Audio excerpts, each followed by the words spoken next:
청취자께서 보내주신 자료 묶음을 가지고 그 핵심을 파고드는 시간입니다. 오늘 주제는 정말 흥미로운데요. 수많은 성경 번역본 중에서 특정 버전, 바로 킹제임스 성경만이 유일하게 변질되지 않은 순수한 하나님의 말씀이다. 이런 관점에 대한 이야기예요. 네, 이게 단순히 어떤 번역이 더 읽기 편하냐, 문체가 좋으냐, 이런 차원의 이야기가 아니잖아요. 맞아요. 그게 아니죠. 신앙의 뿌리가 되는 텍스트 그 자체의 절대적인 권위에 대한 이야기라 굉장히 근본적인 주제라고 할 수 있습니다. 네, 저희 앞에는 바로 그 주장을 뒷받침하는 5가지 핵심 근거가 담긴 자료들이 놓여 있는데요. 이번 시간의 목표는 이 논리들을 그냥 하나씩 따라가 보는 거예요. 네네. 마치 탐정처럼요.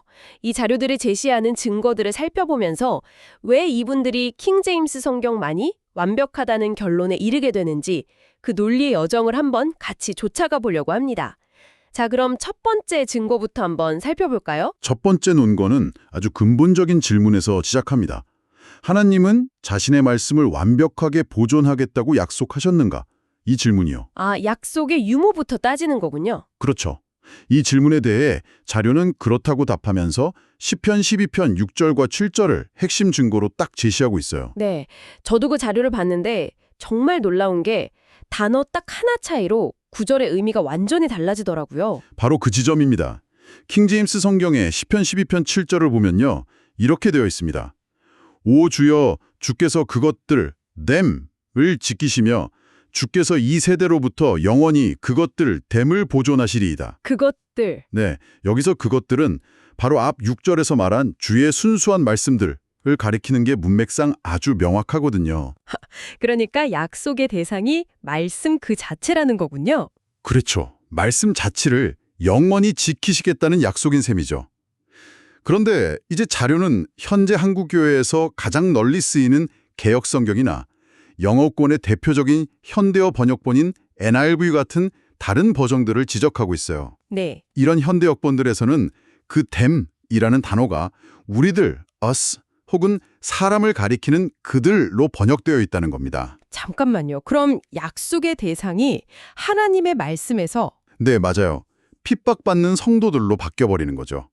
이건 의미가 완전히 달라지는 거예요. 와, 이 관점에서는 이걸 아주 심각하게 봅니다.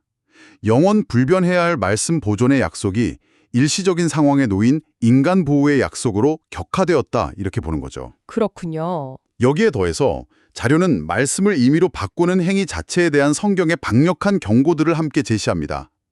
신명기나 요한계시록에 나오는 하나님의 말씀에 한 단어도 더하거나 빼지 말라라는 명령을 강조하는 거예요. 아, 그래서 구체적인 사례도 들고 있군요. 요한계시록 22장 19절. 네, 아주 날카로운 지점인데요. 킹제임스 성경에는 하나님께서 생명책, Book of Life와 그의 부분을 빼시리라 라고 되어 있습니다. 구원받은 자의 이름이 기록되는 책이죠. 네, 그렇죠. 그런데 자료에 따르면 다른 주요 역본들이 이 생명책을 생명나무, Tree of Life로 바꾸었다고 주장해요. 생명책과 생명나무. 언뜻 들으면 비슷해 보일 수도 있는데 왜 이게 그렇게 중요하다고 보는 건가요? 생명책의 이름이 기록되는 아주 명확한 사건인데 이걸 생명나무의 실과를 먹는 행위의 이미지로 바꾸면서 구원의 개념을 모호하게 만들었다. 이렇게 비판하는 거죠. 아하. 물론 중립적인 시각에서 조금 부연하자면 다른 번역본들은 자신들이 참고한 더 오래되고 신뢰성 높다고 보는 다른 고대 사본에 생명나무라고 되어 있기 때문에 그렇게 번역했다고 설명합니다. 결국 어떤 원문을 최종 권위로 삼느냐 하는 그 근본적인 싸움인 셈이에요. 아, 단순히 번역가의 실수가 아니라 어떤 사본을 더 신뢰하느냐의 문제와 연결되는 거군요. 이해가 되네요. 말씀을 단어 하나하나를 보존하는 게 이렇게 중요하다면 기독교의 가장 핵심적인 교리 역시 명확하게 보존되어야 한다는 논리로 자연스럽게 연결될 것 같아요. 정확합니다. 그게 바로 두 번째 주장인 삼위일체에 관한 내용이죠. 네, 두 번째 주장은 기독교 신학의 기둥인 삼위일체 교리가 킹제임스 성경에만 완벽하게 보존되어 있다는 겁니다. 근거 구절은 요한일서 5장 7절이에요. 그 구절이 어떻게 되어 있나요? 킹제임스 성경에는 이렇게 기록되어 있어요. 이는 하늘에 증언하는 세 분이 계시기 때문이니 곧 아버지와 말씀과 성령님이시라.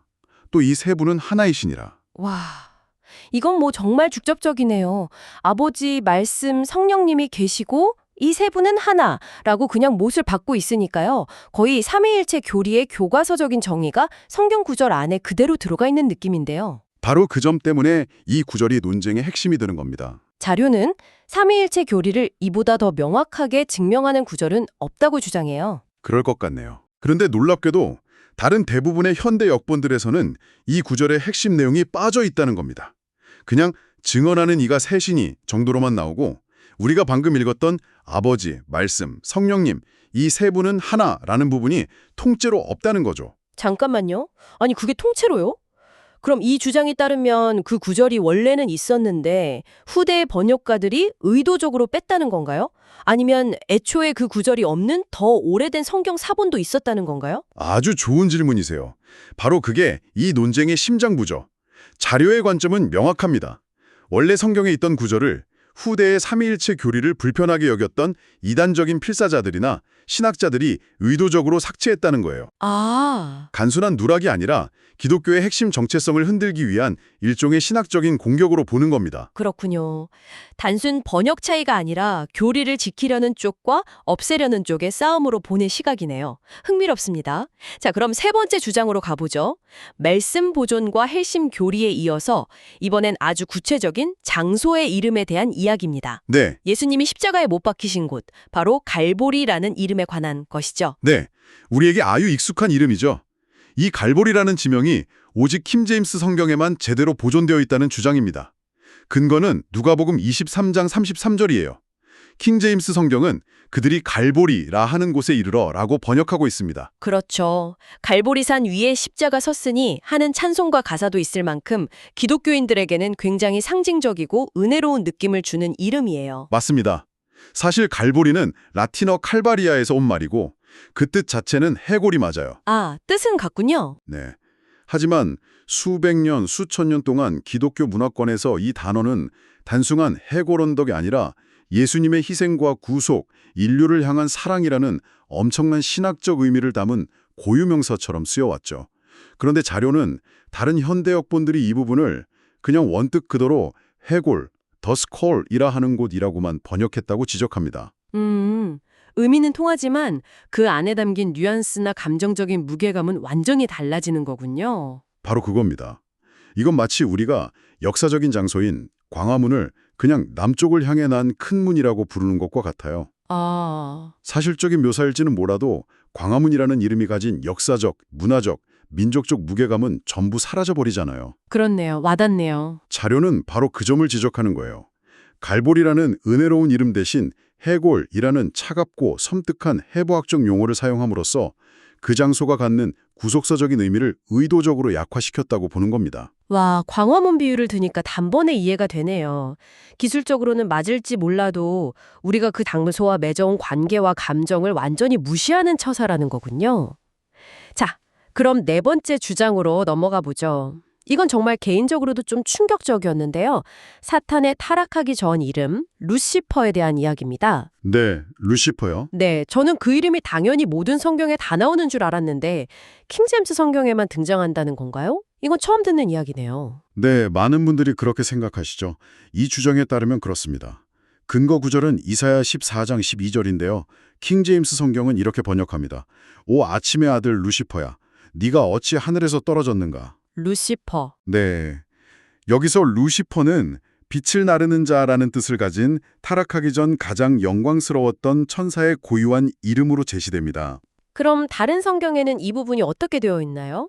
자료에 따르면요, 다른 역본들은 루시퍼라는 고유 명사 대신에 그 뜻을 풀어서 계명성, 모닝스타 또는 샛별, 새벽별 같은 일반 명사로 번역하고 있다고 지적해요. 그냥 뜻을 풀어서 번역한 거면 괜찮은 거 아닌가요? 여기서 문제가 아주 복잡해집니다. 요한계시록 22장 16절에 보면 예수님께서 직접 당신 자신을 가리켜서 나는 다윗의 뿌리요 자손이요 곧 광명한 새벽별 The Bright and Morning Star라고 말씀하시는 부분이 나와요. 아, 그렇다면 루시퍼를 새벽별로 번역해버리면 의도치 않게 사탄에게 예수님의 칭호를 붙여주는 결과가 된다는 거군요. 와, 이건 생각도 못했네요. 바로 그게 이 자료가 제기하는 핵심적인 비판입니다. 루시퍼라는 죄인의 고유한 이름을 없애버리고 그 자리에 예수 그리스도의 영광스러운 칭호인 새벽별을 가져다 놓았다는 거죠. 이 관점에서는 이걸 단순한 번역 실수나 오역을 넘어서 신성을 모독하는 아주 심각한 변개라고까지 강하게 주장합니다. 영적인 정체성을 혼란스럽게 만드는 일종의 신분 세탁이라고 보는 거예요. 듣고 보니 정말 흥미로운 논리 구조네요. 루시퍼라는 고유명사가 사라지면서 생긴 번역상의 결과가 의도치 않게 신성모독의 영역까지 갈 수 있다는 주장이니까요. 청취자분께서 이 부분을 왜 중요하게 보내주셨는지 알 것 같습니다. 자, 그럼 정체성과 이름에 대한 문제를 지나서 이제 마지막 5번째 주장으로 가보겠습니다. 네. 교회의 핵심 예식인 침례에 관한 내용입니다. 네. 마지막 주정은 침례가 성경적인 방식이며 그 온전한 의미와 절차가 킹제임스 성경에만 보존되어 있다는 겁니다. 여기서 자료는 2가지를 핵심으로 짚어요.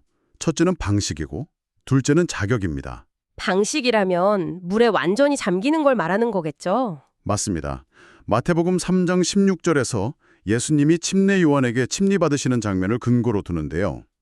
킹제임스 성경은 예수님께서 침례를 받으시고 곧바로 물속에서 올라오실 때 went up straightway out of the water 라고 아주 구체적으로 묘사해요. 아, 물 속에서 올라오실 때. 네, 머리에 물을 몇 방울 뿌리는 약식 세례가 아니라 몸 전체가 물에 잠겼다가 나오는 침수 방식이었음을 명확히 보여준다고 주장하는 거죠. 알겠습니다. 방식은 그런데 그것보다 더 중요하게 여기는 게 자격 문제라고 하셨죠? 네, 사실 이게 이 주장의 진짜 핵심입니다. 바로 사도행전 8장 37절의 존재 여부예요. 37절이요? 네, 에티오피아 내시가 빌립에게 복음을 듣고 침례를 받기 직전의 상황인데요. 킹제임스 성경에는 37절에 이런 대화가 기록되어 있습니다. 빌립이 묻자 내시가 대답하길 예수 그리스도께서 하나님의 아들이심을 내가 마음을 다해 믿나이다. I believe that Jesus Christ is the Son of God. 아, 침례라는 예식을 행하기 전에 개인의 분명한 믿음 고백이 반드시 먼저 있어야 한다는 걸 보여주는 결정적인 구절이네요. 바로 그 점입니다. 이 구절은 침례의 절대적인 전제 조건이 개인의 인격적인 신앙 고백임을 명시하고 있죠. 네. 그런데 자료는 다른 현대 역본들 대부분에 이 37절 전체가 아예 없음으로 처리되어 구절 자체가 통째로 삭제되었다고 주장합니다. 구절 하나가 완전히 사라졌다고요? 네, 이 관점에서는 이것이 어마어마한 결과를 낳았다고 봐요. 침례의 필수 자격인 개인적인 신앙 고백 부분이 삭제됨으로써 아직 스스로 신앙을 고백할 수 없는 아기에게 주는 유아 세례 같은 비성경적인 예식들이 교회 안에 들어올 수 있는 신학적 문을 활짝 열어주었다고 아주 강하게 비판합니다. 아, 성경적인 침례의 본질이 완전히 훼손되었다는 거죠. 자, 오늘 정말 깊이 파고들어 봤는데요. 한번 정리해 볼까요? 오늘 저희가 살펴본 자료들은 5가지 구체적인 사례를 통해 킹제임스 성경이 유일하게 완전하고 변개되지 않은 하나님의 말씀이라는 주장을 아주 일관되게 펼치고 있었습니다. 네, 첫째, 시편 12편에 그것들이라는 단어를 통해 하나님께서 사람이 아닌 말씀 자체의 영원한 보전을 약속하셨다는 증거를 제시했고요. 그렇죠. 둘째, 요한일서 5장 7절을 통해 기독교의 핵심 교리인 삼위일체를 가장 명확하게 증언하는 유일한 성경이라고 주장했습니다. 그리고 셋째, 누가복음의 갈보리라는 고유한 지명을 보존해서 십자가 사건이 갖는 신학적, 역사적 무게감을 지켜냈다고 봤고요. 네, 넷째, 이사야서의 루시퍼라는 고유 명사를 통해 사탄의 정체성을 명확히 하고 예수님의 칭호와 혼동되는 신성모독을 막았다고 주장했죠. 마지막으로 사도행전 8장 37절의 존재를 통해 물에 잠기는 방식뿐만 아니라 개인의 신앙 고백이 반드시 전제되어야 하는 침례의 온전한 의미를 유일하게 지키고 있다고 강조했습니다. 결국 이 자료들이 공통적으로 말하는 건 킹제임스 성경과 다른 현대 역본들의 차이가 단순히 읽기 편하게 단어를 바꾼 수준의 문제가 아니라는 거군요. 그렇습니다. 이 자료들이 보여주는 건 성경 번역이라는 게 단순히 언어학의 문제가 아니라 어떤 고대 사본을 더 신뢰할 것인가라는 근본적인 텍스트 선택의 문제와 아주 깊이 연계되어 있다는 점이에요. 아, 그 사본 문제. 네, 킹제임스 성경의 권위를 주장하는 관점은 텍스투스 레셉투스라고 불리는 특정 사본 계열에 대한 절대적인 신뢰를 바탕으로 하고요. 여기서 벗어난 다른 사본들에 기초한 모든 번역을 변개 또는 오염으로 규정하는 매우 명확한 프레임을 가지고 있는 거죠. 결국 어떤 텍스트를 내 신앙의 최종 권위로 삼을 것인가 하는 질문으로 돌아가게 되는군요. 맞습니다. 그래서 오늘 저희가 살펴본 내용들이 청취자분께 이런 질문을 던지는 것 같아요. 내가 지금 손에 들고 있는 이 텍스트의 특정 단어와 구절들이 과연 나의 신념 체계와 신앙의 실천, 그리고 세상을 보는 방식을 얼마나 깊이 있게 형성하고 있는가. 네. 그리고 서로 다른 내용을 담고 있는 여러 버전의 텍스트가 공존하는 이 시대에 나는 그 차이를 어떻게 받아들이고 궁극적으로 무엇을 신뢰해야 하는가 하는 아주 묵직한 질문 말입니다.